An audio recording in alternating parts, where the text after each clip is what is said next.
So welcome to Liquid Lunch. We're coming at you live. It's Tuesday, November 12th, 2013. It's me, Hugh, and Sanders here. Hello.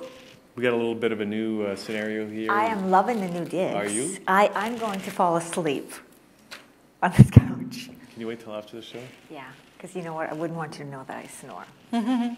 You snore? Oh, big time. Really? Yeah. You were snoring practicing just before we came on. You did that sound, right? I know, I think it's so Do it right wonderful. now. But these digs are really nice. It feels so much more colorful. Well, it looks a lot more colorful, too. It does. But you know what? It really encourages you to slouch. Really? That's the whole part of the sleeping thing, because the more you slouch, the more you come on. Okay. Okay, let's get busy, shall we? Because Yes. we got a big show. We got Melanie Peterson on the show today, and we're going to have live performance from her band. Yay! Love that band. Nashman is here as well, and Laura's got a beautiful dog, she does. Mr. Ito. Is that the dog's name, Yes. Mr. Ito? Oh, yeah, Yes. I met that dog before. And He wrote messages from water. no, that was what's his name? Emoto. Right. Dr. Emoto. And Sunshine Dave's going to be on the show as well. Yeah. But we're going to start the show off with Victoria Lorient-Faibish. And Victoria, Hello. welcome. Thank you. I'm glad to be here. How are you guys? We're great. Good. That's a very interesting name. Victoria, how do you say the last part? Lorient-Faibish. Now, Victoria, so Yeah. you've got a book, right? Brand new book. Yay. I've got it right here, Find Your Self-Culture, and I really love the artwork. It's on really this nice, book. isn't it? It's beautiful. And we I'm very talked proud of it. a little bit about it before, but it's kind of like a person carving themselves. Chiseling themselves out of concrete to reveal the true self. Yeah. The true, authentic self-culture, as opposed to family culture or country culture. It's self-culture. Okay, so that's an interesting concept. Yeah. And the book is subtitled Moving from Depression and Anxiety to Monumental Self-Acceptance. That's right. I So- love that. Monumental. Monumental. Not just self-acceptance, monumental. Absolutely. self-acceptance. Profound and Yes. monumental, Yes.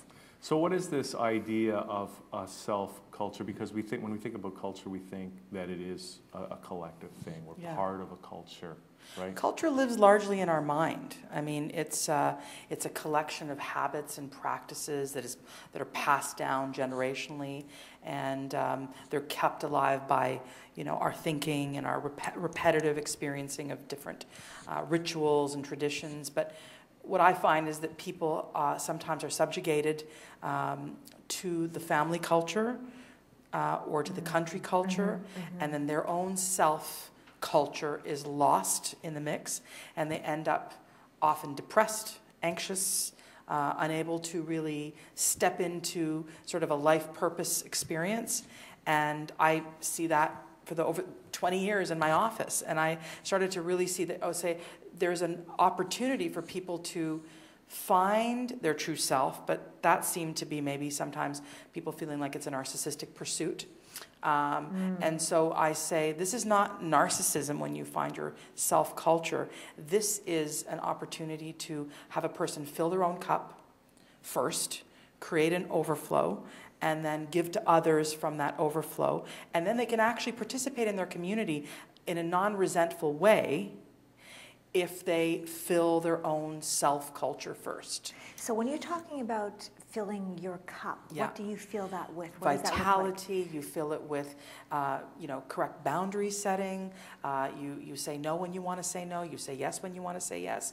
You find a set of patterns and rituals and ways of being and thinking that are innate to you, that are absolutely innate to you, and not feel that it's selfish. I use this interesting juxtaposition of the word selfish, which people go, I don't want to be selfish, Judeo-Christian Yes. teachings, don't be selfish, it's better Yes. to give than to Yes. receive, etc. I say this concept called, it's funny, I came up with this word selfie with a Y as opposed to an IE, because I found out later that the young people were doing selfies. But no, I say selfie as in fill yourself with a sense of selfiness, which means you are fulfilled with a sense of self-preoccupation, so that you go, what do I need? What do I want? So that you're not blaming the world constantly and going, I didn't get what I wanted, and you didn't give me what I wanted, and you're to blame for what I don't have. It doesn't get you anywhere.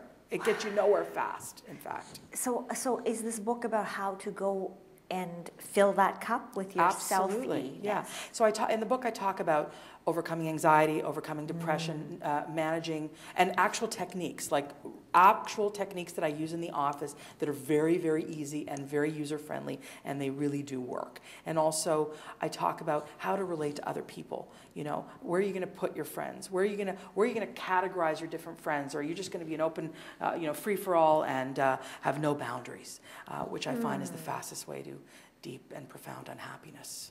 And do you find, Hugh, do you have any questions? Because I'm dominating here. Well, I have a whole bunch of questions. Let me hear you. Well, okay, so this book emerged from your 20 years in your practice, right? As a life coach, or I'm a holistic psychotherapist. Okay. And I have a master's degree in educational psychology. Okay. But I also have 8 years of education in Eastern philosophy-based, body-centered body-centered work, somatic work. Okay, so as a holistic psychotherapist, it's like somebody's got problems, they come to you, right? And you're going to approach it in a holistic way. Yeah, because I don't think talk therapy on its own works, I have to say. Well, okay, so this is important. Yeah. Because some people even say that psychiatry is dead, right? Because it's all about prescriptions now, right? Right. There's, what is the approach to somebody who is suffering in that way that's actually going to help them to make some progress? And it sounds like what you through your experience and the other things that you bring to your practice, that you've found something that you put down in this book. That's right. So the practice is a combination of traditional talk therapy with body-centered modalities. The two together seem to be incredibly transformational. So that the trauma lives in parts of our brain that intellect doesn't reach. And we've got to access that particular part without having a story being told from the intellect. It doesn't change. As people arrive in my office years into therapy going, but nothing has changed. So and that's because they've talked therapy. They just talked about it. They talked it. And sometimes that drives the trauma deeper. So body-centered work, I do polarity therapy and craniosacral. I'm a Reiki master. I do somatic focusing. Just a lot of really cool modalities that really, really work to transform neural pathways in our brain that are associated with hard and fast beliefs about something. So for that body-centered portion, what does a person do? Because I would imagine talk therapy is you're sitting and you're talking. Right. I have a great massage table at the office. People are clothed. They're on. So we're doing a combination of work on the table while talking. Okay. So we're Is doing it touch or non-touch? both, absolutely both. And then a lot of visualization, because it is so important to work the brain and to really transform how you see. It's like a muscle that needs to be really kind of massaged and worked on through visualization. I also work with somatic focusing, which is going to the area of tension, pain, whatever it may be, and looking to see what wisdom it has to offer. People are, accessing their subconscious pieces of their being much faster that way. Eyes closed also. Eyes closed, yeah. Multisensorial. Whoops, sorry, don't want to hurt the microphone. So, so my question is, what is the difference then between somebody who is going to your office and undergoing what you do in your practice versus the information that's in the book here? Yeah, good question. I mean, the book is basically everything I do in the office on paper. I started this book in 2007 when I started recording videos on YouTube. I have over 80 videos, and I was like, who knew people were so hungry for this information? I have over 370,000 views on that site. It's like, wow. So I talk about everything that I talk about in the office, and then those videos became transcriptions. Those transcriptions became the basis for chapters. Wow. And these are the chapters. And then I have, it's like amazing. You develop, as a therapist, you develop a system to work with anxiety, or a system to work with boundary setting, or a system to work with, dealing with depression, natural treatments of depression. Let's just not have that one person in front of me hear about that. I want, people to be, and it's user-friendly. You can read the book and go through different exercises. I talk about techniques, exercises, case studies. So it's very much something that the reader can take themselves through. And I give them also some body-centered, we have a really kind of cool bone here called the pisiform right at the base of your wrist here. And if you press into that, actually massage that area.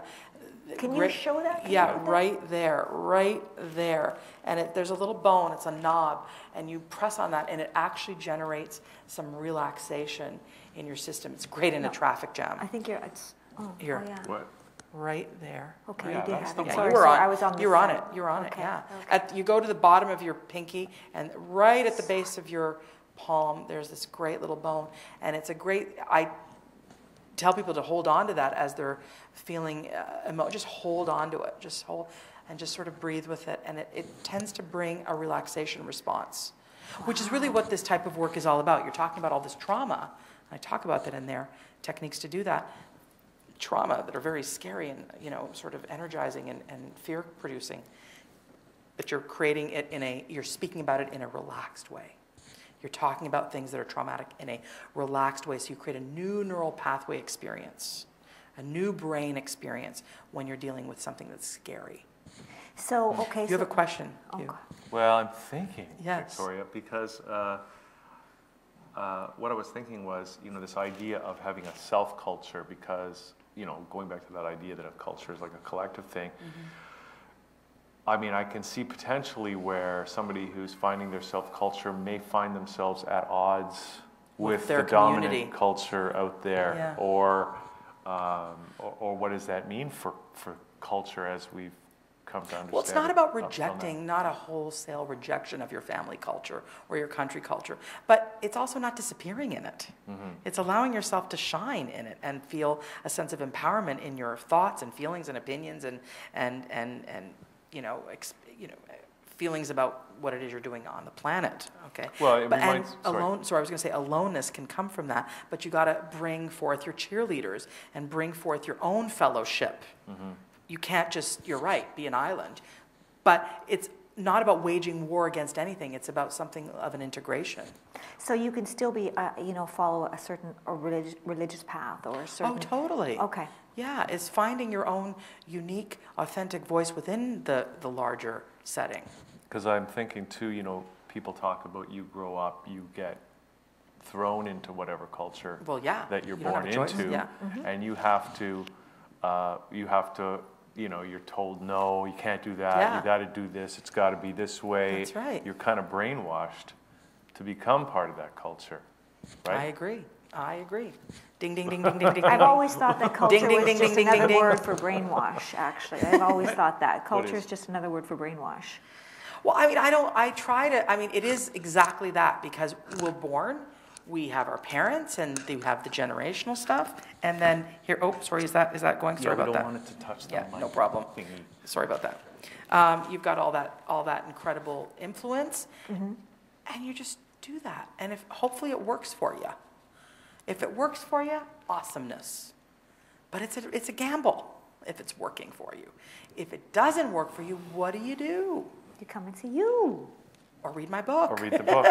So the book's not out yet, or is it? Oh, it's out, yeah. Oh, self-culture.com. Because I know you're having a big event Big book on the launch. November book launch? 27th, Yeah, right? Wednesday, yes, please. It's at Grano. It's please join if you want. RSVP at thatprthing.com.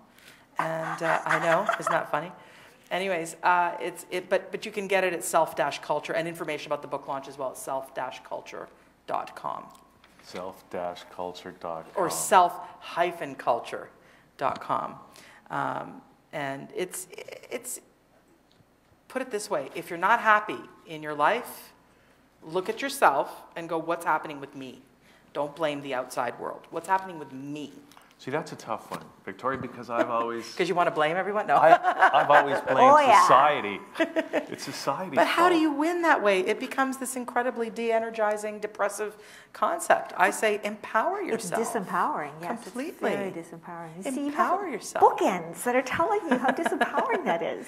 How does it help you to blame the culture, the society at large? But then I know it's not my fault. And But does then that make you helps happier? Yeah. How does that work for you? Tell me, please illuminate me. It just works. No, of course I'm just You're kidding. Yeah, I gotcha. But many people think that way, as I'll just blame.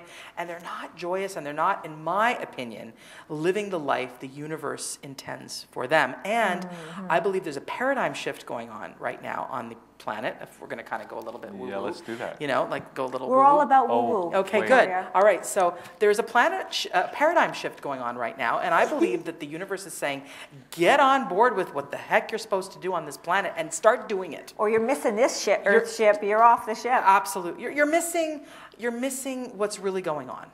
And what's really going on is we need to help the planet. The planet is in dire need of people who are luminaries, who are, you know, living empowered lives, and who, that's what we need, or what. I don't know what to say with the or what, but that's what we need. I think it's urgent, I think it's important, and I think that we are tasked with finding our self-culture so that we can be joyous individuals, not living out of resentment, and then from there we can help other people. Beautifully said. That's what I believe. Can you do that, Hugh? Oh, he's staring at me now like I'm a freak. No, I think you're doing that. You know what? I think you're doing something amazing with ThatChannel. You're doing the same thing. You're bringing a voice to people, you know, like us. And I think you're giving him a lot of food for thought. I think he's contemplating. I wasn't looking at you like a freak. Okay, good. Victoria. Thank you. He's thinking, oh my God, I have lots of work to do. That's what I think he was thinking. Or yeah. Or yeah. All He's not even sure. all I know, Hugh, is Yeah. is that, you know, like attracts like, and I'm here in your presence. Yes. We are here awesome, in your girl. presence. Awesome. And so that means that there's something in you that is absolutely moved and drawn by these concepts. Yeah. And the planet needs us. Well, you know, I mean, think of it. Just think about it. Because You want to think of it and show my book? what No. I got to show it again. Well, there it is. Okay, there you go, Victoria. Thank you. But no, The what I'm coolest getting at- cover ever. Thank you. I appreciate that. Basically, what you're saying is that anybody who's feeling depressed or anxious, Yeah. or just not happy Right. with the way things are going in their lives, Right. that they are a good candidate for this book. Does Absolutely. Does it matter if they're men or women? Doesn't matter. Men, women, Okay. young, old, it doesn't matter. All right. Who do you find is your most common? You know, it's interesting Is there- because some of the videos I direct toward, you know, university age students, you know, trying to come into their own. What am I about? Who am I really? What is it that I like? What is it that I don't like? And then there's people in their middle age who are like, oh my God, I've What have I landed here done? and now what? Yeah. You know, divorce or whatever it is. What's life all about really for me? So it doesn't really matter. And then I've speak with people who are dying, you know, so dying and on the end of their life, so they can benefit from it as well because of the anxiety, the techniques to help with anxiety and depression and So when self-love. people walk away from, well, first of all, how many, I know we're here to talk about the book, but for you do the sessions, how Yeah. many sessions before somebody notices some sort of change in their happiness level or self-acceptance level? Oh my gosh, it really depends on the person, but the work is very transformational and very quick. So within a couple of sessions, people are already starting to feel something. feel the language and understand the languaging of this new concept called I get to be self-culture oriented. I get to take personal responsibility for myself. Oh my gosh. I don't have to blame my mother, my father, you know, my universe, my society. You know, I get to actually move things Own for my that, own self. yeah. Exactly. Okay. Well, that's good. Now, I'm looking forward to reading this book. Oh, good. And other people can RSVP and go to the book. She never said you Well, could have it, Hugh. She just said you could show it on the air. I'll sign it for you. You can have it. Yeah. Thank you, Victoria. You're welcome. Self-culture.com. Okay, and from there, there's links to, if they want to go to the The event book on the launch, 27th. which is on the 27th of November, Wednesday at Grano 6 to 9. Where you'll sign books for people? I will sign books for people. I will do a talk as well. Yay. So you'll get to have a talk. You know, eat the great food of Grano and also have a drink. And just come and celebrate with me. It's my first book. I really want you to. So It seems amazing. I Yeah. think it is. I really am super freaking You proud must of be it. so, well, yeah, especially super freaking proud, especially after, what, 2007 you said? Yes. So that's 6 years. Going on 7 It's been a while, years. and I've been in Yeah. practice since 91, so Wow, good hello. for you. Yeah. Okay, all right, Victoria. Nice thanks to for meet you coming in guys, or today. see you guys again. Yeah, Yeah. you too. Wow. And I'm looking forward to the 27th as well. So, I know. okay, so that's Victoria. Now what we're going to do now, Melanie Peterson and her band is here, and they are all set up, ready to perform. And we're going to have a song by them and come back with Laura Nashman. The as music Liquid is Lunch feel continues. good. Okay, we're not supposed to be on. We're supposed to be on right now.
Okay, we're back here on the show, and that was Melanie Peterson. What was that song called, Melanie? Fingers Crossed. Fingers Crossed. Is that from the Unbreakable album? Yes. Why is that funny? Which was just released in April, so not that long ago. Not that long ago. No. But it seems like how long? When was the first time you guys were on the show? Like ever? Yeah, it was a while Oh boy, back. about 5 years ago. Really, that long? Yeah. ago? Wow. We had really just started playing the song Unbreakable. I had just written it, and that's what started everything. And we came here and we played it for you guys. Oh, okay, because I know you played that, I think, on the first time you were here, and it's very memorable, that song. I don't know if you're, it's just a great song. It's like the hit from the album, right? It is, It's yeah. the title track, it's the big song, right? Yeah. So you wrote that? Yes. And personal story? Yeah. A really bad breakup that led me to realize that I was stronger than I thought I was. See, isn't that amazing how you can turn that around? You can turn the negative around to the positive You have and to. create a great song as a result of it. Isn't that what Alanis Morissette did? For as sure. well? And she's a big influence for me. I thought you just wow. made that story up, No. especially the part about the theater. Theater. Okay, where they blanked the lyrics out on the radio about... She's got an unusual kind Oh, of that radio. part. Yeah. No, she probably made that up. I'm going to go with she made that I up. have, because my radio is a square L7 radio. His is not. His is more progressive. It's triangle shaped. Okay, his is pyramid shaped. Illuminati. So it's been, I want to hear the story again. Like, how did you guys come together as a band? What's that whole story?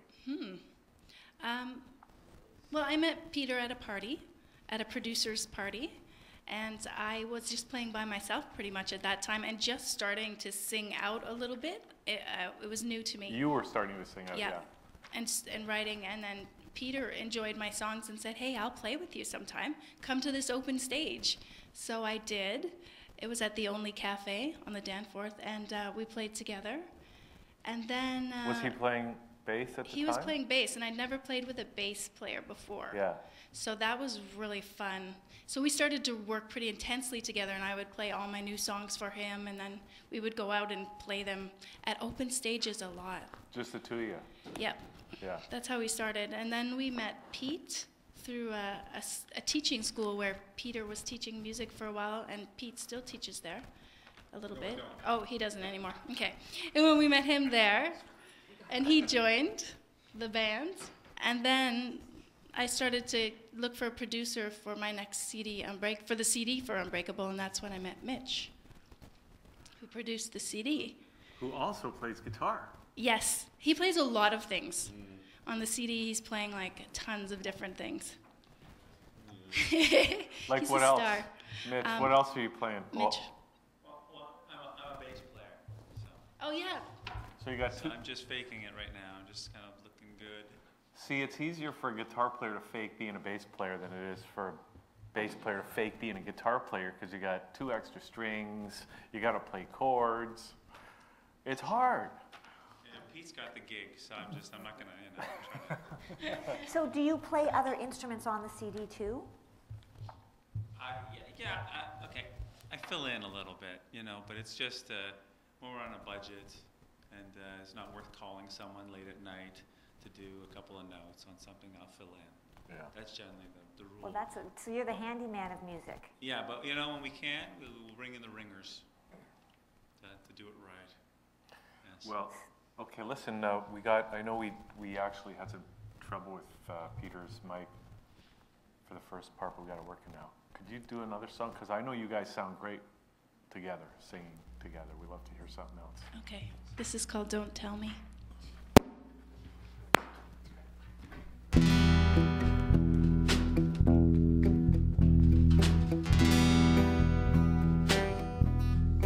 Doesn't it mean anything?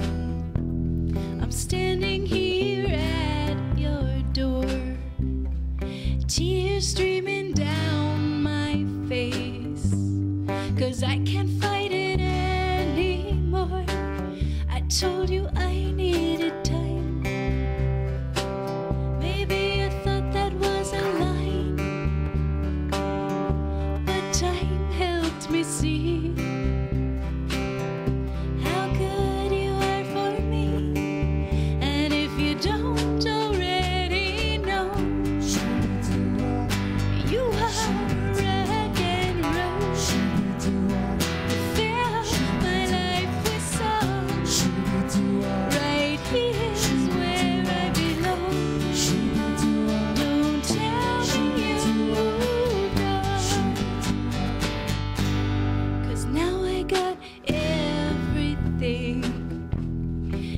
everything money can buy, and it don't mean anything without you by my side. I said I don't need you. It turns out I do. I need you to say it's gonna be okay. And if you don't already know,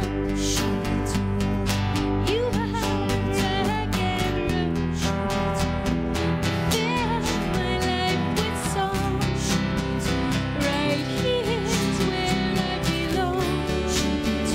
Don't tell me you moved on.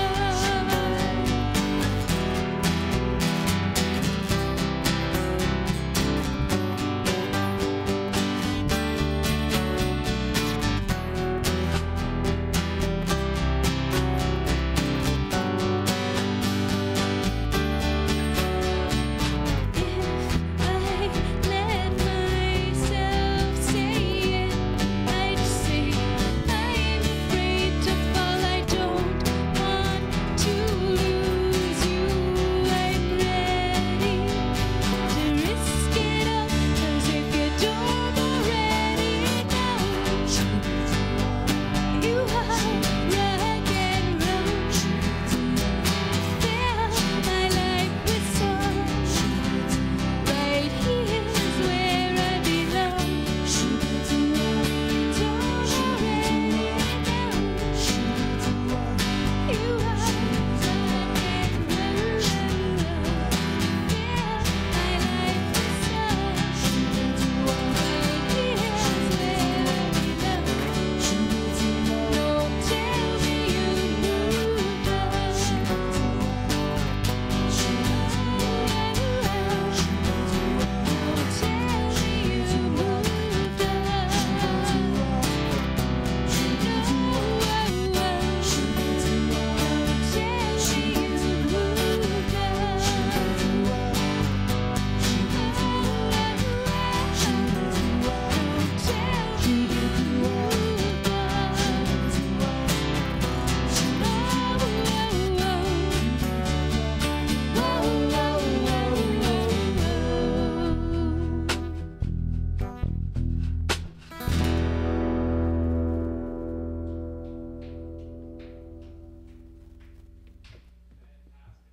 Thank you. Good. Yes, that's on the album. Yay! See, that's another reason, now the second reason for people to go and get that album, That's right. Unbreakable, right? That's right. Now, so, so how long's that record been out now, that CD out? Well, since April, Okay, So 8 months? right? so yeah. all right. Now you're working on the next one? Yeah. Working on songs for the next one. Just writing them at Yeah. this point? Yeah. So how's the reception been to Unbreakable? Really good. Every time I play a show, I sell CDs, Yeah. which wasn't always the case before. So I look at that as a good sign. So do you think that's because of the performance, or do you think because the music is just getting out I think there the songs more? are pretty solid, Yeah. and I think the performances are solid too. Yeah. Okay. I What do you mean it definitely- wasn't the case before? Yeah, it's a, I don't know. Before, I found it a little bit harder to sell my EP Oh, after you- a show. was that before Unbreakable Yeah. came out? Yeah, Did it have Unbreakable on it? it The song? did. Yeah, It did. okay. Yeah. So what do you think that is? I Why think is the that? other songs weren't as strong. I think I had the one really strong song, and then Because I know every time we hear a song, it's really good, right? yeah, absolutely. I haven't heard a thank bad you. song from you. Every single Yeah. song I hear, I could hear on the radio. awesome. And how's that going with the airplay? Had a Situation. lot of airplay on BBC. They've been very supportive. BBC? Yes, believe it or not. We don't have to blank out any lyrics for you either. What's that? We don't have to blank out any lyrics Yeah, for you not either. a single lyric. Not at this point, anyways. So that's kind of interesting, though, that you're getting airplay on BBC. And like CBC Ottawa has played me, and I haven't cracked CBC Toronto yet, but we do have some connections there. So Is that hard we'll to see. do? Is It is crack? hard to do. Yeah, it seems to be. I think you have to know somebody. Yeah, you have to know somebody. Well, Yeah. that doesn't make sense to me. If you can crack CBC Ottawa, aren't they connected? Yeah, but I could just make a phone call to them and they played me.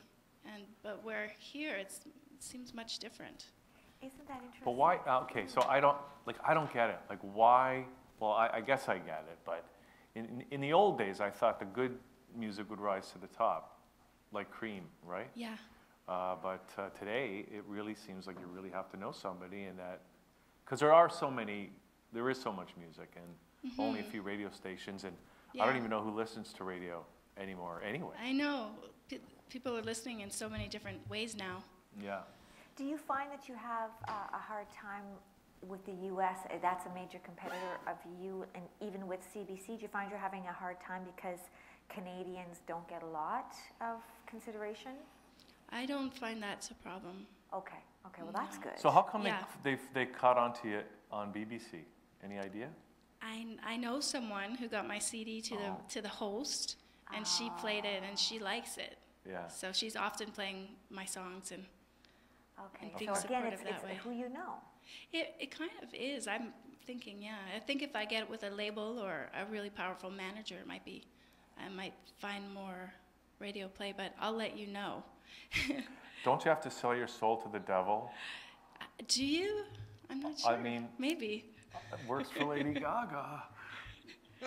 So I just want to keep writing songs, good songs, and hope that attracts. Just dump pig blood all over you. You'll be in like that. Wait, I'm going to write that down, Peter. well, how about just paint? That red paint. No, that doesn't count. Yeah. Okay, how about another song? If it sounds sure. so good, and maybe one more after that, maybe? Okay. But just do one for now, and then we'll... How about we play you something new? Sure. That will be hopefully on the new album. It's called A Gift.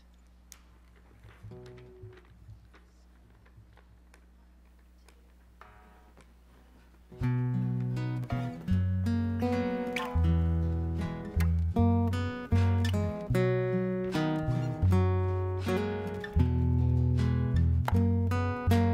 get to wake up gently every morning, slip my slippers on and slip downstairs, to hear the robins, the sparrows, the blue jays singing their song out the kitchen window. Sometimes I just stand there thinking, whoa, whoa, it don't get better than this. Whoa, whoa,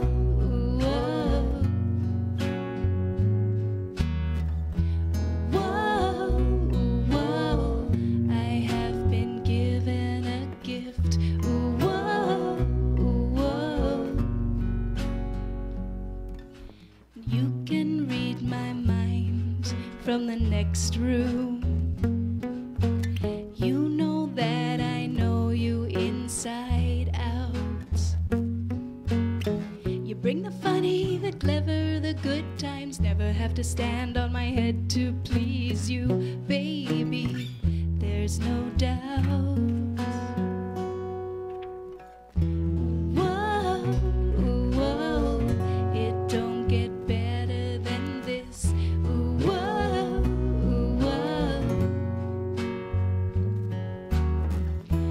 whoa, whoa, I have been given a gift. Whoa, whoa.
Fantastic. Thank you. Beautiful, Really beautiful. Have you not played that one for us before? Or No. is that brand new? It's really brand nice. new. Is that going to be the title track, do you think? Maybe. You need to play that in any gigs you have coming up to leading to Christmas. Oh yeah, that's a good point. Because of the gift tie-in. The whole gift tie-in. As a matter of fact, you know, if any, you know, Sears or Walmart is hearing this, it might be a great song. You're brilliant. Yes. Maybe if they play that on the PA system, they could stop the riots and the killings on, what do they call that, Black Friday or whatever it is? Black Now that's Thursday? really positive. Yeah. That's a way to turn it around, Hugh. See? No, that sounded great. Thank you.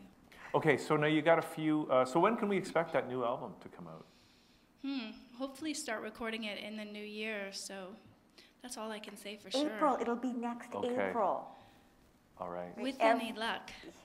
That's because April's the good month for you. It's Yeah. the magic month. That's Is why it you had magic? the first one, and then the second one's going to be in April again. That would be good. We'll see. Yeah. We'll You see. have that dumbstruck look again, like when you were talking to Victoria, it's that same look. I know. So, okay, now you got some shows. You were Yeah. mentioning Kitchener and Ottawa and stuff like that. Do you want to just tell us what you've Yeah. got happening? I'm playing at Imbibe Food Drink in Kitchener on Friday. And then on Tuesday, we're playing somewhere, aren't we? Free Times Cafe in Toronto. Free Times. Oh, Yeah, where's that? Down That's at college? 320 College. Yeah. Near Spadina. that's It's a still folk around. club. Yeah. That's old, right? That's been It's around kind of forever. oldish. Yeah. We'll I be thought on at that- 8, sharing the bill with some other girls. So That's an amazing little spot. it's a cute little venue for sure. And then at the end of the month, we're at the Cameron House on the 30th with a whole bunch of other up-and-coming artists. Where, in the front room Back or the room. back room? Okay, that'll be fun. And we're playing in Hamilton on the That's when 21st. she changes the lyrics, right? When you go into the back room, you can change the lyrics. So To it's not what you hear on the radio. edgier stuff. That's when I can start swearing like I usually do. Exactly. Where are you Which from, will Melanie? prepare you for your Saskatoon. Hamilton show, right? Yes. Uh-oh, I didn't say that. Where are you playing in Hamilton? We're playing in the Artward Art Bar Okay. on the 21st in Hamilton. And we're sharing the bill with another Toronto band called Blue Venus. Oh, I know that band, Blue Venus. I Yeah. really like those guys. Yeah. So do I, yeah. Yeah. Okay, and any other big plans before Christmas or after? We're going to shoot a video Oh. for one of the songs from the album Which next week. song? I you know? think we've settled on Most Beautiful Girl in the World, one of the songs from the album. Yeah. And so do you already have it all planned out what you're doing for the video? No, we're just starting to get some ideas. What, you just decided that they were going to do that particular Well, song? I know, but still. Okay, fine. Like we know where, and we have some ideas of how we're going to shoot it. So this is exciting. Yeah. Right? To be able to be thinking about and creating, because creating the song is very different than creating a video, right? It sure is. Yeah, it really is. Wow. Okay, all right, so that's great. And what's the website if people want to get in touch and buy the record and all that kind of stuff? Well, they can find me on iTunes, Okay, or they could go to Bandcamp, Melanie Peterson at bandcamp.com, and they could buy it there as well. but is there a site where you announce where all your shows are and Yeah, stuff like that? ReverbNation.com Okay, is where all my gigs are. so just Melanie look up Peterson. Melanie Peterson on Reverb Nation. You could Google me, and then you'd find my Facebook fan page, and you could follow me on Twitter at Miss Watermelanie. And Oh, that's cute. thank You you. know, I was, I know the last time we talked, we were talking about, because you guys used to play Fitzgerald's Yes. a fair bit in the beaches, right? Mm-hmm. And, but I think they've closed down It's since closed. then, right? Is it still like all boarded up or, Yeah, I think Yeah. so. well, that's too That's bad. where they're going to do That the is too video. bad, You guys are 'cause gonna we were the gonna do a video in show. there. With Yeah, you. we were talking about doing it, even if it was their last show, their big closing show, it never happened. No. Oh, well. Well, listen, guys, thanks for coming on the show today. Thanks We'd for love having to us. hear one more song as we go out, How about though. the beautiful girl in the world, or whatever your video is going to be? Why don't you do that song? Do you guys want to try that? We haven't practiced it in a Y- while. y- Do what you think is best. Okay, okay. Because we, Well, we do a cover of a Melanie Safka song, brand new key that people seem to enjoy a lot. Maybe we should do that for you guys. Okay. sure. Okay.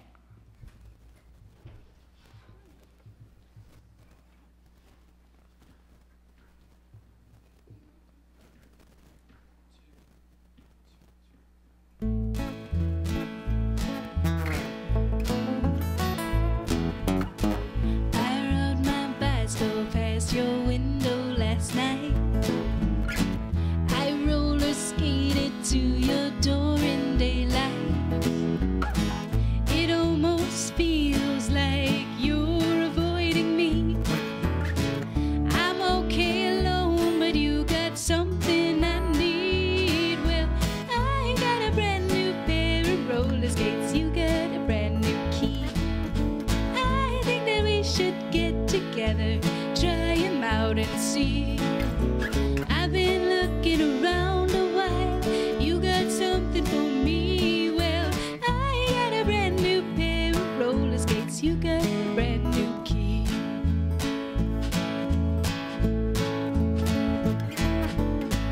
I ride my bike, I roller skate, don't drive no car. I don't go too fast, but I go pretty far. For somebody who don't drive, I've been all around the world. Some people say I done all right for a girl. Oh yeah, yeah, yeah, yeah. Oh yeah, yeah, yeah.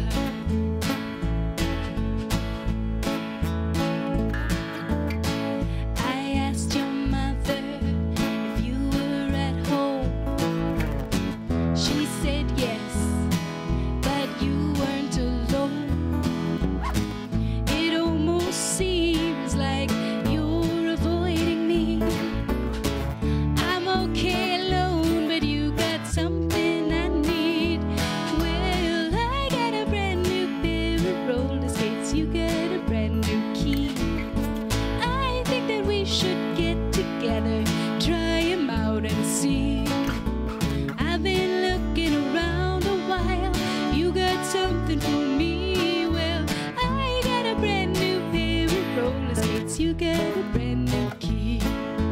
I got a brand new pair of roller skates. You got a brand new key.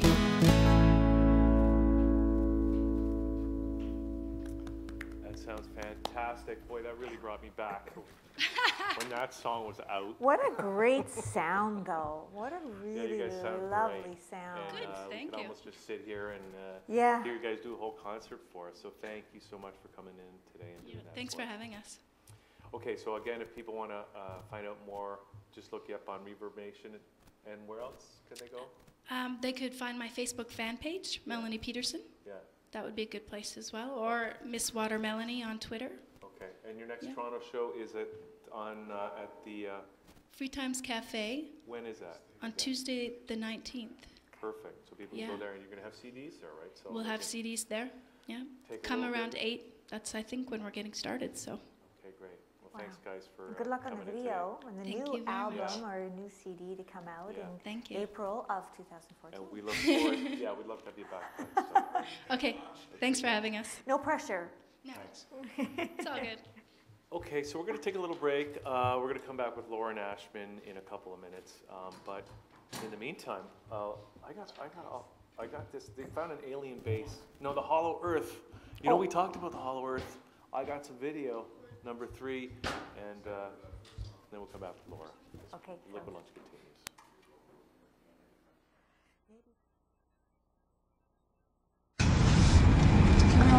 你别拍了，别拍了，这什么呀？你车里太暗了。我天啊，你拍东西呢？你快挡住！你看这跟青山绿水的，光线多好。哪好啊？这么重的膜。哎，我操！哎，怎么了？你们看，那是什么东西啊？那个，哎，那个，我操，黑的那个，飞机吧？不是飞机哪儿没有黑色就是飞碟吧？这绝对不是飞机。慢点，等靠边上再说的。先马上靠，等一下，我在主路上呢。赶紧的！哎呀，别催了，马上的。哎我天，那什么东西啊？哎呀妈呀！快！停车！马上了，能靠快了。停车！到了！马上到！我这什么东西啊？这是？哎呀，赶紧的！快停车！来，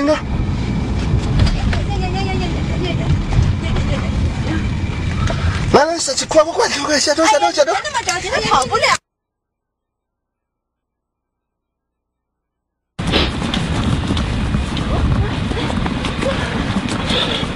在哪儿呢？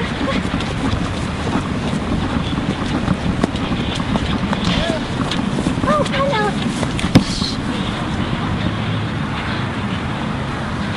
来，什么东西啊？这什么呀？哎呦天哪！哎，那门开了，哎，人下来了，真的有！哎，你低点，被发现了！快下！哎，天哪，真的下来了！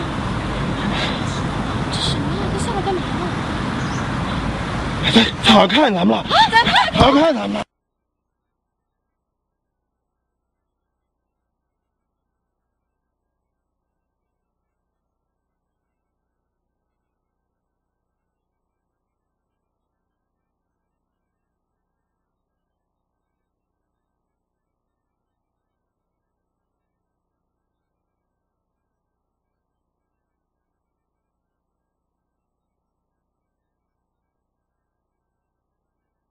From UFOs to ghost and psychic powers, history is riddled with unexplained events. You can turn back now or learn the stuff they don't want you to know.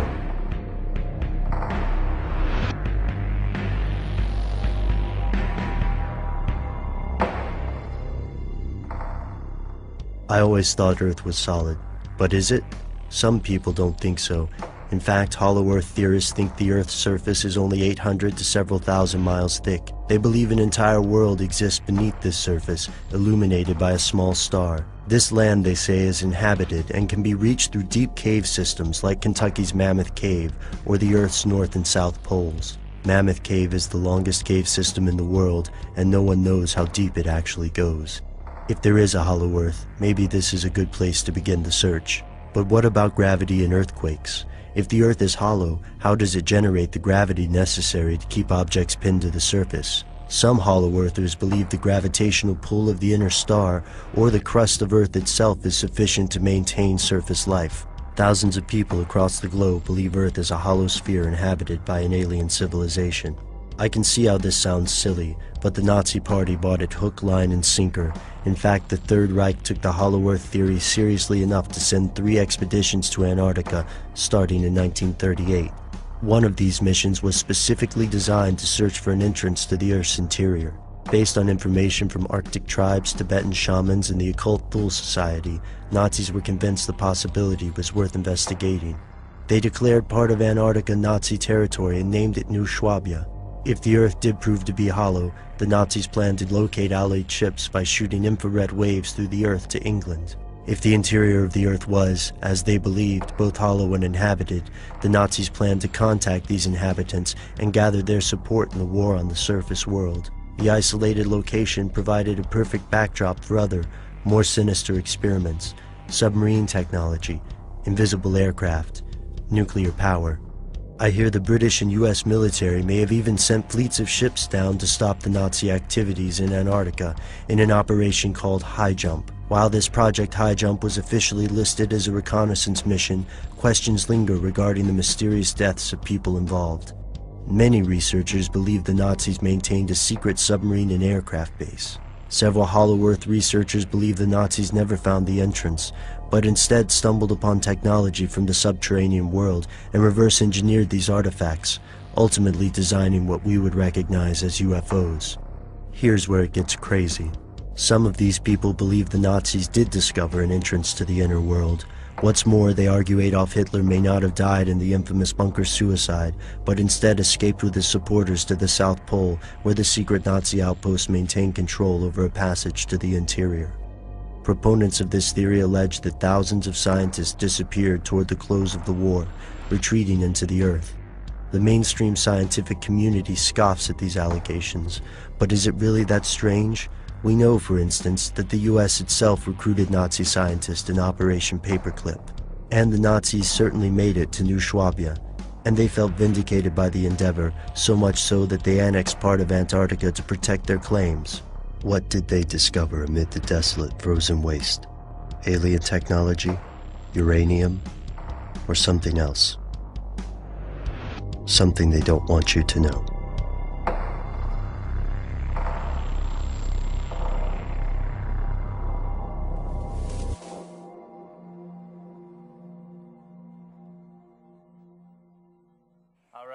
We're back here on the show, and there's Mr. Ito is joining us here. Hello, that's Mr. the new co-host, except we couldn't put the microphone on his fur. That's right. Well, Mr. Ito is here with Laura Nashman, and Laura, you've got a new thing called the art and business of listening, right? Yes. And yes. Mr. Ito, I understand, was there at the inception of it. Yeah, tell us how that worked. He's a great part of it because, of course, dogs are a man and a woman's best friend. And he happens to be my best friend. And animals have exquisite instincts. They listen acutely, they're very aware, they watch body language more than listen to words, except for such words as treats and wonderful things. But right now he isn't really paying attention. I decided after many years of playing the flute and enjoying making music that I wanted to create something that could really bring value to corporations, that would integrate skill sets of musicians' ears and even dogs' ears, that acute awareness with respect to listening.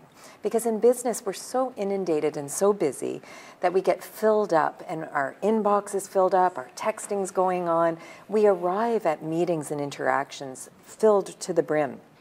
And so the art and business of listening is really bringing skill sets from the world of music performance, from the world of acting, and bringing that forward. And being around my little canine companion for 12 years now has really brought me more of an awareness of how dogs listen, and how wouldn't that be nice if we could take a note from how dogs observe the environment and listen carefully, and bring that to our own awareness, to listen more acutely and in a more aware way.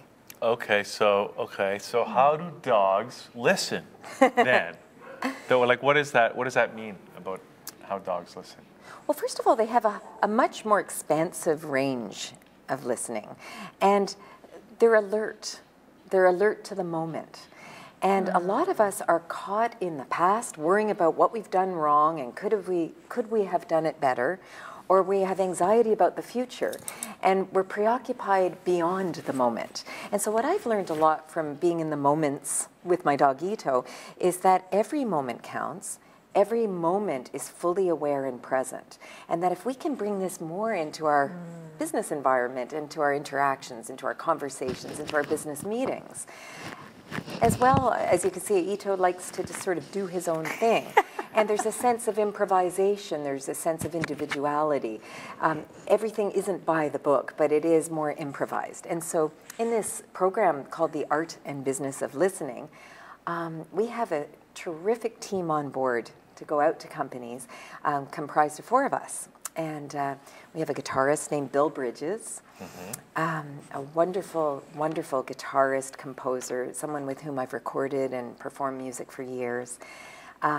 Jordan Clapman on piano, fantastic educator and performer of all realms of piano music, and a fantastic actor and educator in the acting profession named Chris Karshmer, and myself on flute. So Chris and I will be doing a lot of the hosting and presenting with the program, The Art and Business of Listening, with the wonderful presence of Bill Bridges and Jordan Clapman being wonderful examples of improvisation. So how it's curious. I'm curious as to how would music help us make a more effective listener? Yes.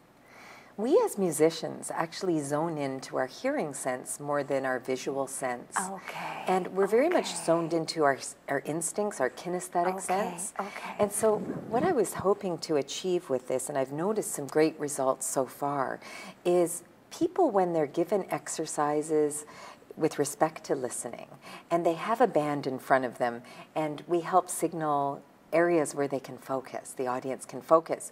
It becomes very much an interactive process, an observational process, but actually a model for teams at work and for us as individuals to actually model the support role, the leadership role, the doing a wonderful jazz riff, which could be like a very innovative moment when we're having a conversation, versus sitting back and listening in full presence and awareness while somebody else is soloing, quote unquote, in a band. Okay. So we really use the jazz trio model as a way to demonstrate how our conversations at work can honor the one who's speaking and being the leader of the moment versus the supportive musicians or the supportive team listening.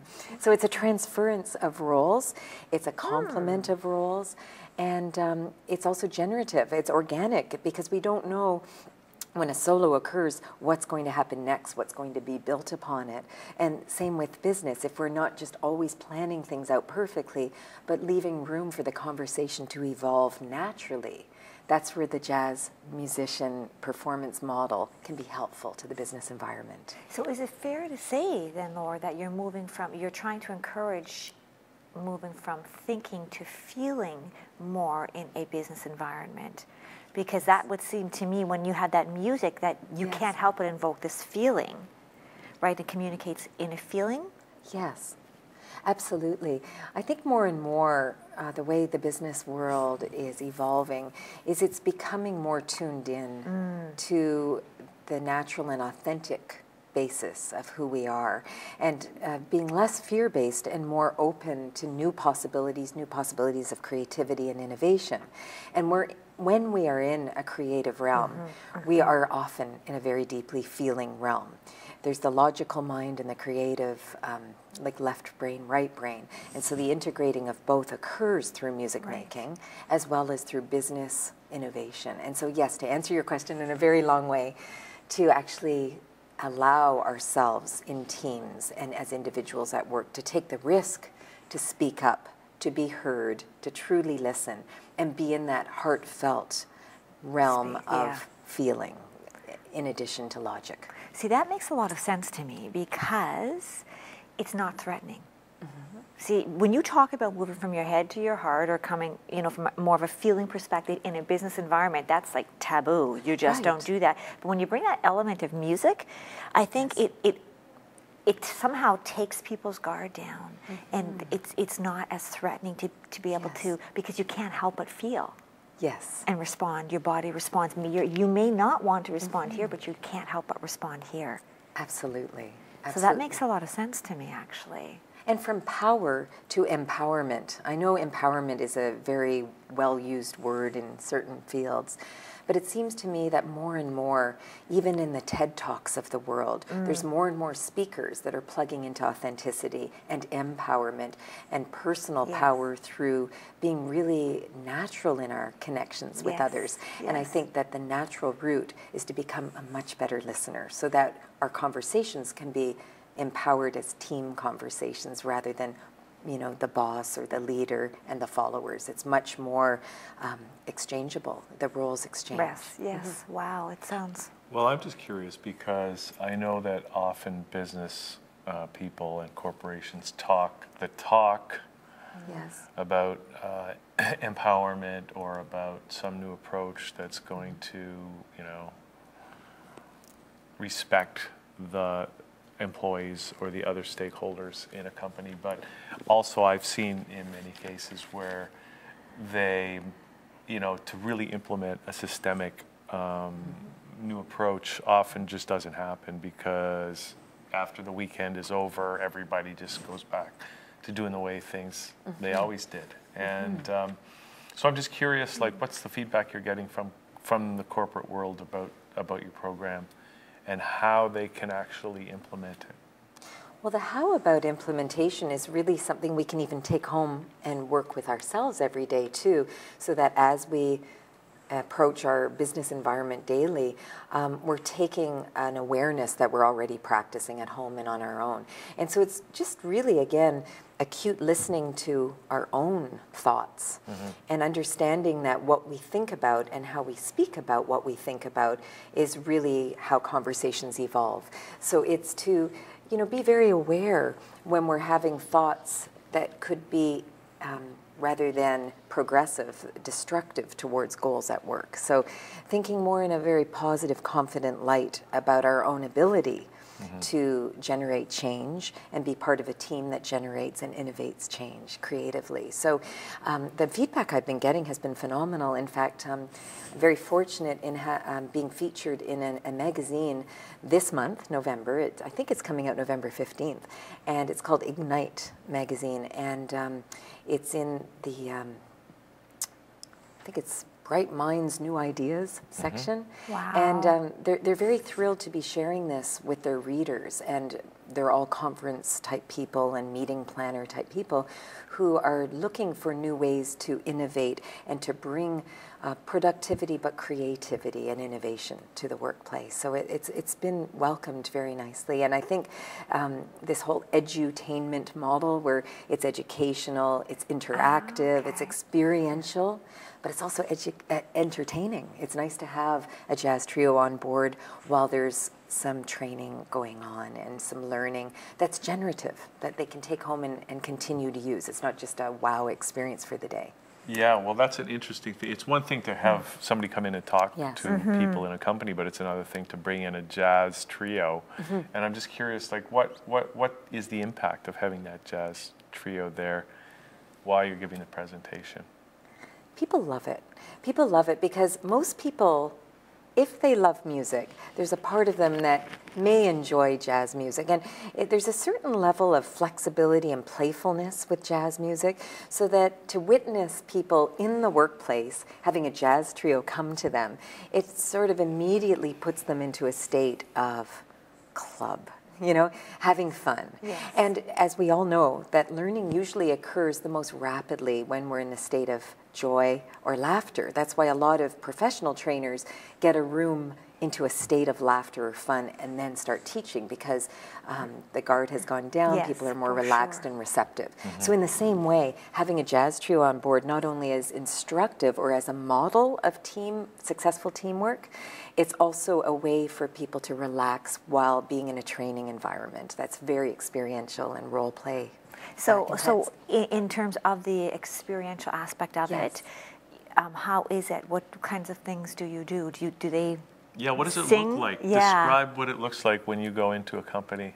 And you've I don't got want to give away the there. surprise, but all I can say is that the company walks into the room and there's a jazz club in their morning workspace. Wow. And as they walk in, they discover what's going to unfold after that, but they know they're at a training, but they're also aware that there's music people are not caught off guard. Like, are people caught off guard? They're not expecting, when people know they're going to a training.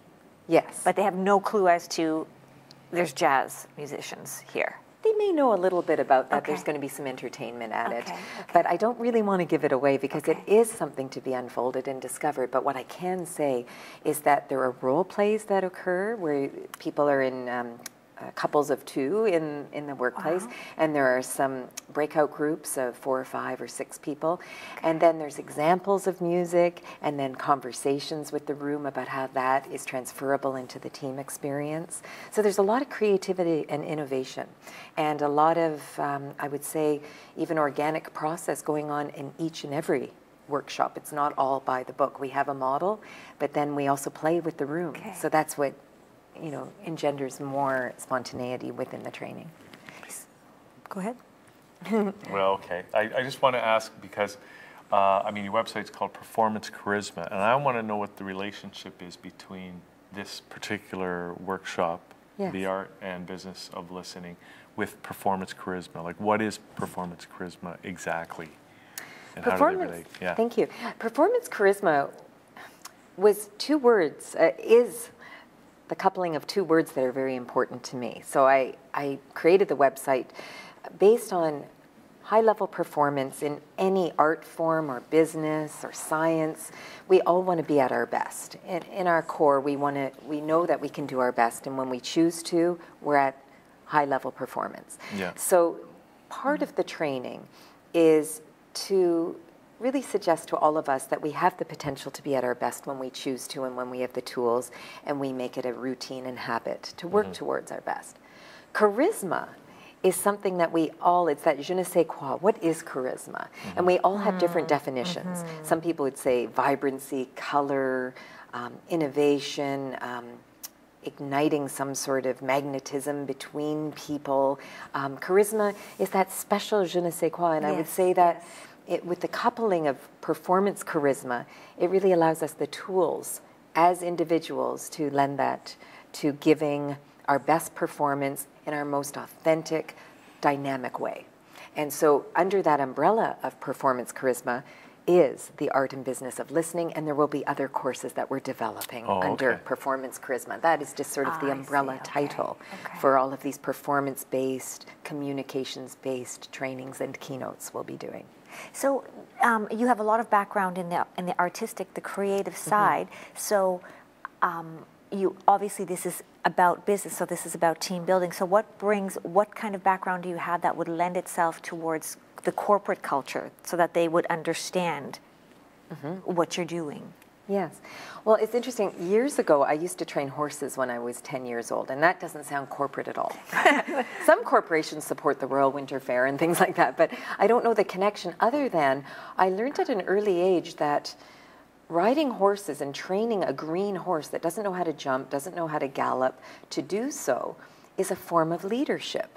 It's a form of transferring an innate inner power, inner sense of being, to being able to convince an animal to do something cooperatively. So in the business world, I believe there's a subtlety of connection when we want to lead, and it's not through dictatorship, it's truly through having an instinct with those with whom we're working. And in that case, as a child, it was with a horse. Then I started training my dog and make short movies. And he's very good on camera and very trainable. And I'm just thinking... He's got charisma. He does. And he has some wonderful sites. One is dogumentaryfilms.com. And we did a very short film that Deepa Mehta actually awarded the most... what was it? The best film by female director or most ambitious film by female director at the TUF, which is the Toronto Urban Film Festival. And that was just a minute of Ito going through the city, being a dog, but I was off camera leading him. So getting back to your question about how does this relate to the corporate environment, I've spent many years just going out to the corporate environment and helping them with listening because I have a background in neuro-linguistic programming. Okay. So I'm a master practitioner, and I also have my trainer's training from the founder, Richard Bandler. So a lot of people in the business world, when you hear about NLP, they say, oh, we know a bit about that.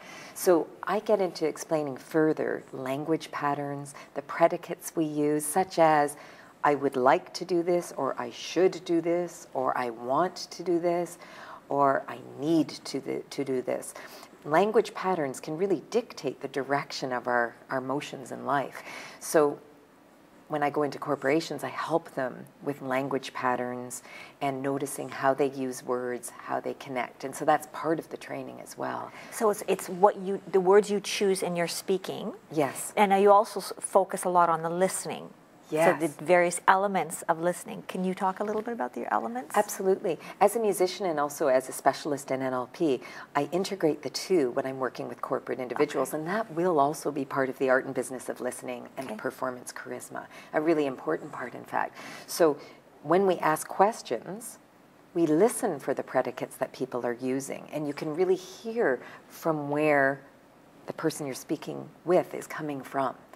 So I really need to do this, or I want to do this, or I'd like to, or you can hear hesitation, you can hear proactivity, you can hear so much in how people use their language. And so I help empower people to have better conversations through noticing their internal languaging and what they use with others and what others use with them.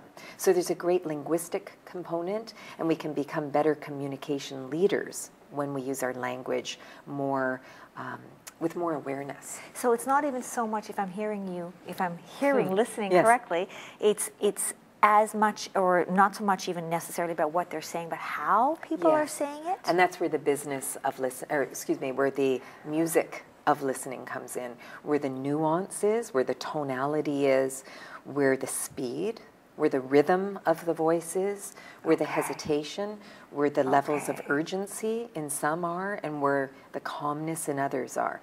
So it's not, the expression sometimes goes, it's not just what you say, but it's how you say it.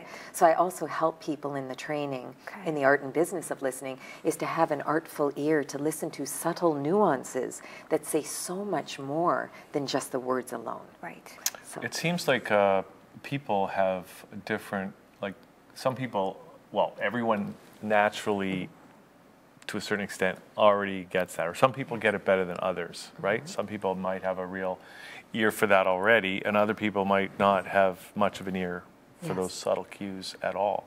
Yes. How do you, well, I guess it's like anything. You can teach it, right? But it's, I mean, some people have a natural propensity to get that better than others, I would think.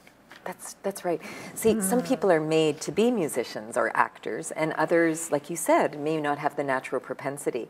But we can all learn something from other fields. So that's why we have the jazz trio on board, because music can be a really great example of tonality. And we will indicate some examples of different tones and what's more appealing and why isn't this. And then we translate that into the breakout groups and the role plays of using different voices and using different predicates and how that affects your listener. So there are actual practical examples at the course using music and listening. I would really love actually to have your jazz people here and actually do a little interaction with you, with the group. Sure. And just to get, not just talk about it, but actually to experience a little bit of the art and business of listening. True. Do you have anything like that, like a little video piece where you show, when you introduce this, when you pitch this, I guess, to a corporation, do you have any, how do you do that? Do you have a little video to give us a sample of what you do? Is that? We will. We're developing one way. The nice thing about the musicians that I've been working with is they're really very busy musicians. So some of them have been on the road recently, so we have to coordinate our schedules to get together and do the video because we're all doing our different things.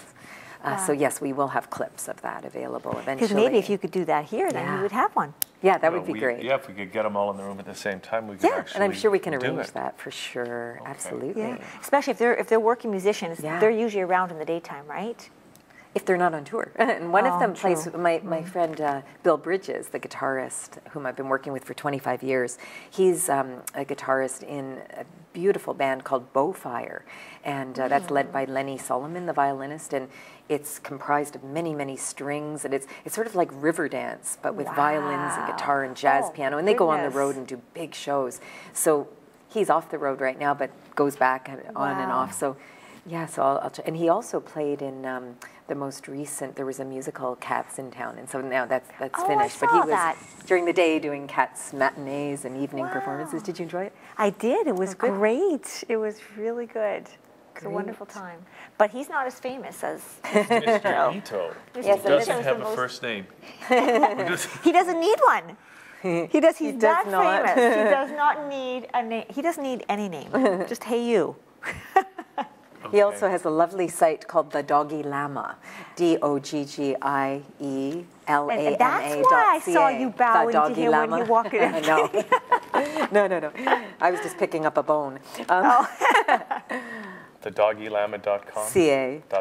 Yeah, cool. And documentaryfilms.com. Right. Documentary. Wow. Well, amazing. Laura, this has been great, and I wish you all the best with this project. And I would love to get you guys in and actually experience it a little bit.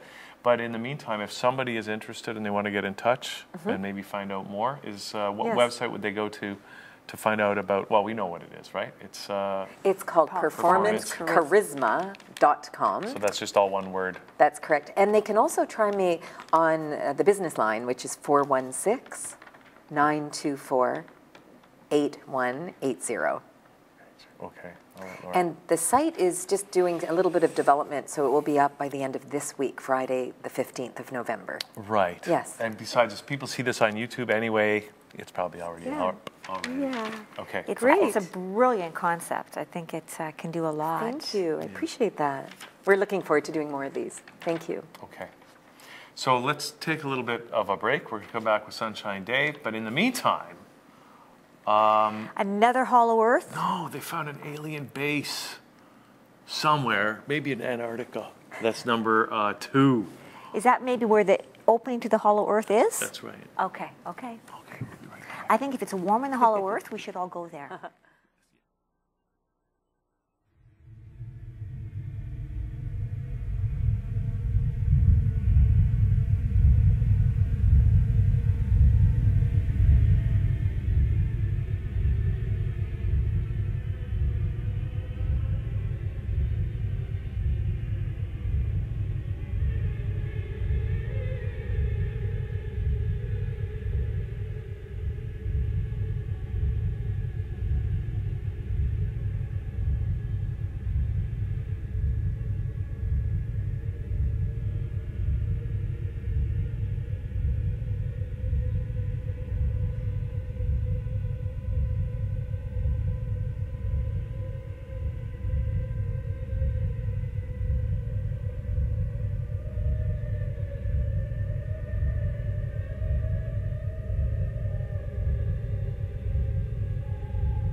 They're falling out of the skies like flies.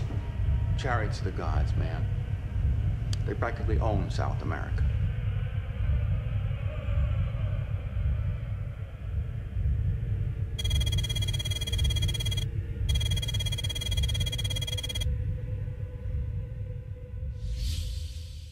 All right, welcome back to the show. It's me, Hugh Sanders here, and Sunshine Dave is with us. And I know we did this a couple weeks ago, Dave, but we're doing it again. Right? It's going to be a totally new experience. Always is, because sunshine is going from orange to blue. No, it stopped. Yeah. The Mercury's going forward now. Yeah. It was retrograde, wasn't it? Yeah, that's why it affects the communication. Is that why it's got so cold? No, that's just because winter's coming. I saw ice today. Have you seen the ice, Dave? I saw a few snowflakes earlier. Oh, you did? Apparently, there was ice on the 400, and there were a bunch of accidents and that kind of stuff. So, and God, we're only like, what, halfway through November. Well, I know. It's cold this year. It's cold this year. The climate is cooling down again. That is why I think, if the Hollow Earth has a heater, I think we should all head into the Hollow Earth and just party there until the summertime comes now, back. Dave might know something about this, because Dave, don't you do like grid work? Do a lot on of this funny stuff. Yeah, what is that? Like grid work? Yeah. Basically, all of creation, divine and vital webs, everything intersects within the navel. So if you do like a connection between your heart and your navel, you can actually access all creation. So you send love to the earth, whatever your intentions are. Okay. So, how do you do that? I usually just do it by myself at home, and just through intention. Through intention. Okay. Send to Gaia, the earth, but I'm interested in doing group healings. So that's probably something we'll be doing at the lighthouse at some point. Which is an event that's held here at 160 Bartley every week. Going bi-weekly right now, okay. But it's subject to change week by week. Our next event is going to be on the 23rd of November, a Saturday. And we're going to give out contact info before we finish up here today. But, absolutely. What do you think about this hollow earth thing? Do you think the earth is hollow? Personally, yes. Do I have any proof? No. And I'm pretty sure there's probably beings living in there. They've been living there for millions of years, but I don't know. So what are they living in or on? Any theories on that? Do they eat, or what does this hollow earth look like? Is there nothing there, or what is there? I have no idea, to be honest with you, but at both the poles, the north and south poles, there's entrances into the earth. And we saw some on that video. Right? And it's a good documentary, The Legend of Atlantis, talks about World War II, like Hitler was sending people to the expeditions to the South Pole, and supposedly he found it, like the entrance. That's right. Fascinating. And then Admiral Byrd went to get rid of them in 1946 after the war, and they got their butt kicked by the flying saucers that were coming out of the hollow earth in Antarctica. Yeah, but wait a second. How do you notice a hole in the earth? Okay, how would you know it's a hole in the earth?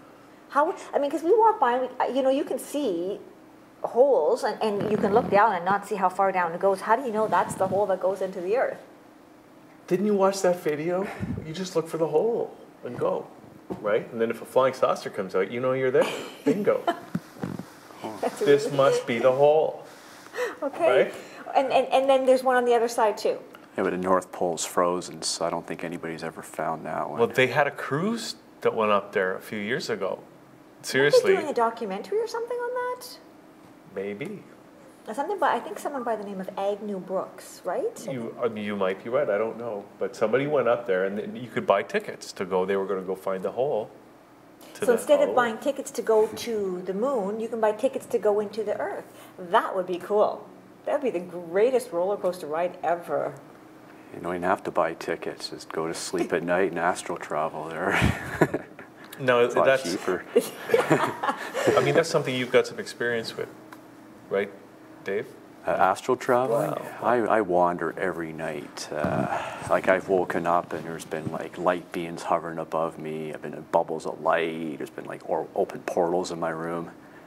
It hasn't happened as much recently. It sort of got very worn out physically. Mm-hmm. It's very intense. I found I basically didn't really sleep well for at least a year. Because of this?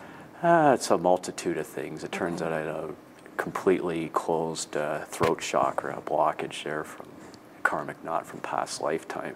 Yeah. So that was affecting it too. That's why I wear all the bright orange, you know, the shirts and all that. You guys are aware of that. It's sort of recreating and rerouting the energies. So what does the wearing the orange signify? If you can just explain. My buddy Johnny explained it to me. It's like every chakra has a color. Right. So when I was doing healings, I was depleting my own energy because it wasn't flowing straight through me because of the blockage here, between here and the heart. So with the orange, I was recreating it down here, I guess. Yeah, because the orange is the second chakra, isn't it? Correct, yes. The root chakra and then sacral. Okay, yeah. Yeah, okay. So it's affecting all my grounding and the fatigue and the energy. So. Okay, so maybe wearing the orange was in an effort to help you ground? As a way of, I guess, going around the problem, I guess. But now you go to the root, you fix it, and there's no need. Wow. Okay, Dave, so what should we talk about today? I mean, we could go on about all kinds of crazy topics, but what do you really want to tell us about today? I'd like to talk about vortex healing and a lighthouse today. Okay. So vortex healing. I got to tell you, yeah, you weren't here for that, but last week we had Dr. Eric Pearl on the show, who is a healer and was in Toronto to teach people how to heal themselves and others. And but what is vortex healing exactly? Okay, vortex healing is like Reiki. It's an energetic healing, but it's also an awakening of consciousness. So like Reiki, you'd feel and you'd receive the energy, but since vortex healing is an awakening lineage, it also works at consciousness level, very deep levels, which is good for removing emotional and mental blocks, karmic knots. So a lot of the times, like I said, I did healings on my mom and my aunt. They had problems with their sciatic nerve and the sacroiliac, and after a 45-minute healing, the pain was completely gone.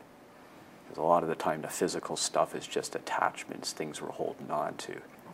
So when you go to the deep levels, it's like magic. I say it's magic. It's not something I really explain yet. It's something you really need to experience. Wow. Right. So how long is a session? The vortex healing, you can, no two healings are the same. You know, you just sort of make it up and create as you go. But generally speaking, anywhere from a half hour to an hour. Maybe the longest one I've ever done is maybe an hour and 15 minutes. Have you had one done yet? Have you had one done on you? Has Dave? I don't think I have, Dave. Yeah, I haven't had one done yet, but it's, you two have an open invitation to come to the lighthouse anytime. So do you just sit there sometimes? Or so you lie down? I recommend lying down for Hugh, you want to do one right now? There's a couch right here. Dave, is that a good idea? Well, it's up to you. I didn't plan this. You know, hey, I mean, just 10 minutes. Yeah, we can do it. Should I get healed in 10 minutes, though? Oh, if it normally takes half hour? I'm not sure you can get healed in a lifetime, but anyway.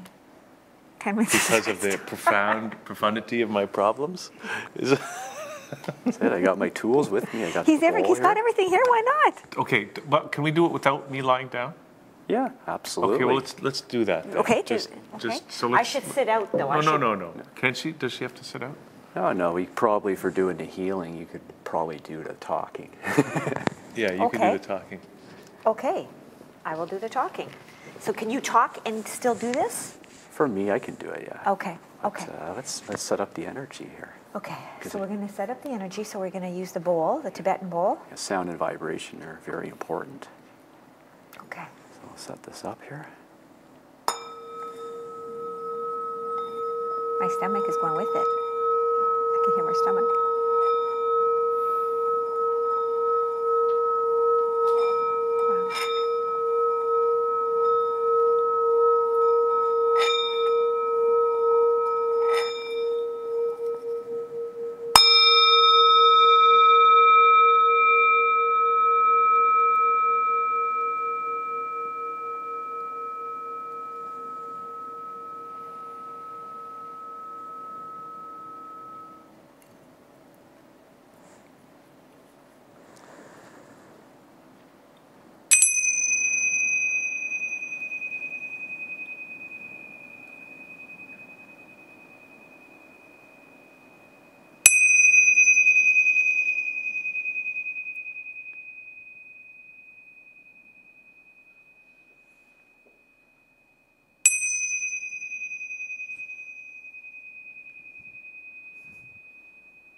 have my crystals with me today, but we'll work without them. Okay, can I talk while we're doing this, or should I just be quiet? Oh, no, you can talk. I'm just going to be calling in the energies. You two can chat here. Okay. Wow, those, it's interesting he's saying that he's calling in the energies, because first thing I thought of with those two things are they look like UFOs. They're little models of UFOs, the Vimanas that the Indians flew 20,000 years ago. Are you serious? Yeah. Half serious. Wow. Okay. The sound is amazing. I'll just send you a little bit of energy. I'm going to have to move it a bit, so hopefully this works for the camera here. Sure.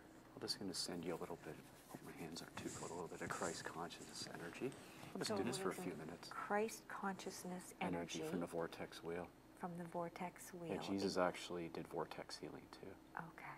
It's fascinating because when he received it and everybody else received the vortex wheel, it was actually done in the third eye.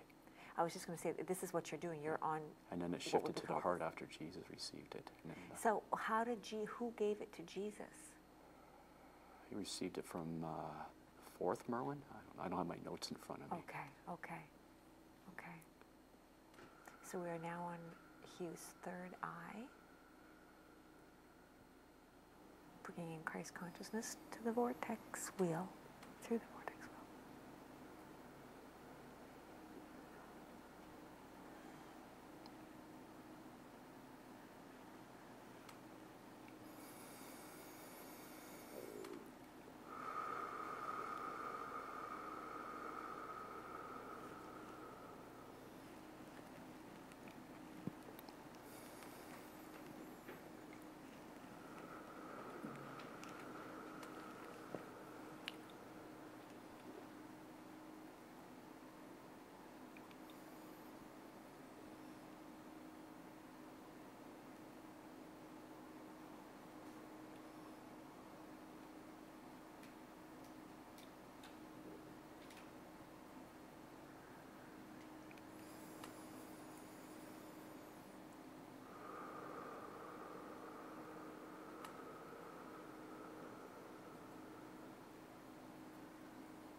Let's keep it short today so it's not too boring for the viewers. Just a little taste there. Sent you a little Christ consciousness energy, and I just told Merlin to send whatever he felt was necessary for the So as he's integrating, so maybe you and I can talk while you integrate a little bit. So I noticed you had your hand on the head. Is that to ground, or is there a reason you did that? Is it just because of your positioning, or do you always do that? Well, the vortex healing, the hands can be placed anywhere. Okay. It can be hands off. I feel the hands-on amplifies it for those who are comfortable with it. And okay. Like I said, I like to get some in the third eye and some in the crown. So that was bringing it into two places, the third eye and the crown. Okay. And then you said it goes to the heart. How does that work? No, that's when I took the course, the basic vortex healing course. It's like 5 1-hour frequency transmissions, and it gets infused right into the heart. So when I do the healing, I spin the wheel. I connect from my heart to my navel, and then your navel, and then the hands-on. Okay, so you're connecting to your heart before you actually do anything, lay a hand on. It's a navel hookup. Okay, It's I see. Navel to navel. So like I said, all the webbed lines intersect there. Okay, The non-physical and the physical. Okay, so and you started off with the sound vibration, and what is that for, Sunshine? Well, the whole universe is sound and frequency, so it helps to raise the vibration and the energy around you. Okay. And when I called in the light beams, I did it silently. Usually I do it out loud, make a big show of it. And I usually play these a little bit more, but... Well, it's actually very commanding. The sound is you can't help but be mesmerized and feel. You can actually feel the vibration of the sound. I got these at a Tibetan store downtown, Queen Street. So these do look like... Feel free to play with them. Well, they actually do look like saucers flying, like what I would see as a UFO. So I thought that was really interesting. And they got cool symbols on them too. They do, and that makes me think that even more. Wow. Well, you knew that the ancient Indians had flying saucers called vimanas, didn't you? Well, no, I did not know that. Did you know that, Dave? I didn't know that either, but I'm not shocked that there's flying saucers here. Well, especially when you say you're calling in light beings, you're calling it an off-world, right? Yeah. So that would make sense. How do we know that these light beings aren't agents of Lucifer? Because it's the intention that you send out. So you know what that tells me? That you need to do a lot more work on it. Oh, you know, it's a good question. I have to ask that question. Yeah. I always ask for all beings of the love and light, and I specify the ones I want to work with. Yeah, okay. And always for the highest good and deepest level of healing. So the beings that you work with, Sunshine, do you have names for them, or is it just beings? Well, I work with Merlin. Merlin's my guide and the vortex healing. But like I said, I just call in. I always call in my angels and spirit guides. Who is Merlin? Merlin is a bunch of beings. First of all, vortex healing is it's in the divine. It's a special healing vortex, and Merlin's a bunch of beings. You know, they call themselves Merlin. I think it's 8 of them. Because I don't have my notes in front of me. It's a lot. Okay, okay. So when you spoke about Jesus yeah. before, and you said that you believe it was the 4th Merlin? Because he received the vortex wheel in his heart, too. I believe it's the 4th one, yeah. Okay. So what happened to the 3 others and the 5, 6, 7, and 8 after? That's kind of interesting. Vortex healing is come and gone. Like before Rick Wyman, he rediscovered it in the 90s. And it was gone for 747 years off the planet because nobody could hold the frequency. And now people can. Yeah, because it's a very challenging course, because in order to hold the frequency and the energy, you got to clear. So if can anybody take the course, for people who might be interested in taking a course? Anybody can take the course, but the course will not resonate with a lot of people, because you got to be at a certain frequency and vibration. And how long what kind of commitment are you looking at? It's a 5-day course. Like 5 days in a row? 5 days in a row, 5 full days. Okay. So you went through this course? I did it in April, the basic course, then I took the advanced course, the magical structures, in August. And is that another 5 days? That one's 5 days, and that was really intense. It took me about 5 weeks to recover from it. Recover? I mean, it sounds interesting. It was really intense. When you say recover, what does that mean? Coming back down to planet Earth. Okay, so you weren't physically, you didn't have bruises or black eyes or anything like that? No, but just... That's the 3rd course. It's just a lot of energy. Warrior. But it is intense, because like I said, it's an awakening. In order to hold on to the frequency, you got to clear away the fears and, and all the low energy beliefs and that sort of stuff. Wow. So did you feel the energy there? Yeah, how did that feel? During the healing? Yeah. Yeah, I think I did. And like you said, you get a quieter space, you're lying down, you got 45 minutes, it gets deeper and deeper. Yeah. He's got to give you a few minutes. Well, it's a miracle just for him not to speak for 2 minutes. That alone was a miracle. I'll pretend I didn't hear that. When I do the vortex, I run the Reiki with it too. And I always do like a crystal grid alignment. And I actually got like a half-price special for this month. For the month of November, I'm doing a $30 special. You receive Reiki healing, vortex healing, crystal grid alignment, and I do a card reading, Angels of Atlantis. Okay, no, wait a second. Oracle cards. Crystal grid alignment? Yeah. What is that? Well, right now, it's our planet, we're shifting from the electromagnetic grid to the crystal grid. Like the whole core of our planet is made of crystal. So a lot of the times you're receiving a lot of energies, and it helps, like you're grounding it right to the core, like right to the middle of the planet. So when they go into the hollow earth, okay, when you travel into the hollow earth, if you get right to the center of the earth, you will find a crystal. It's just like that movie. What movie? Journey to the Center of the Earth, where they found all those crystals. Oh, is that right? Oh, yeah. Oh, okay. Next time it's on, you should... Then that's the truth. Yeah. I haven't watched that one. Actually, you know what? The interesting thing about... That is the only Jules Verne book. It was Jules Verne. Okay. That hasn't come true as a prophetic vision of the future. Yeah. Well, that people haven't journeyed to the center of the earth? Is that what you're saying?